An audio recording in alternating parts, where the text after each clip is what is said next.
2,000 ปีที่พ่อจูน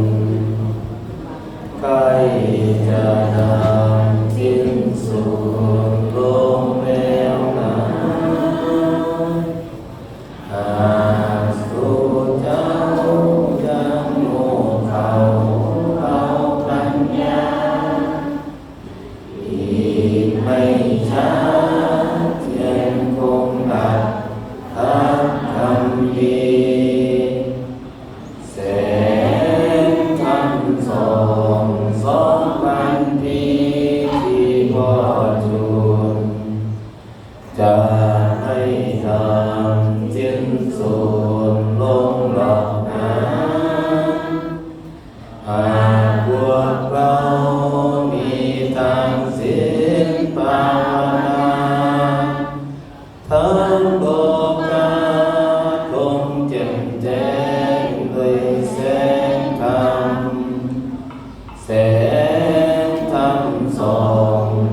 2,000 ปีคำพีร์เปิดตื่นเสียเถิ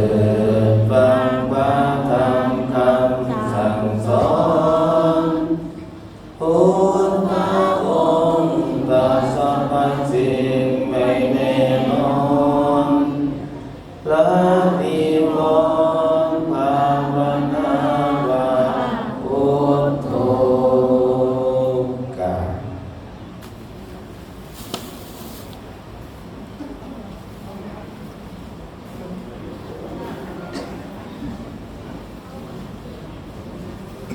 โยโสภะคะวันอะระหังสัมมาสัมพุทโธสวากขาโตเยนะภะคะวะตะธัมโมสุปฏิปันโนยะถะสัพพะคะวะโตสาวกสังโฆธัมมังยังภะคะวันตังสัทธัมมังสัทธังฆังอิมิสัพพะนิยัตถาอะโลกิเตหิอาภิปุชฌามาสาธุโมพันเตภะคะวะสุติระหะรินิพุตโตปิปัญจิมาจานาตานุกัมปะมานัสสาอิมิสัพพะเรตุกะตะปันนะกะระปุเตปะทิคันมาตุ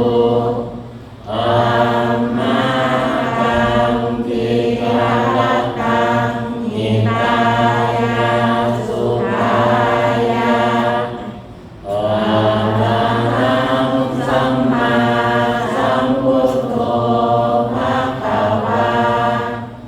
พุทธังภะคะวันตังอะภิวาเทมิ สา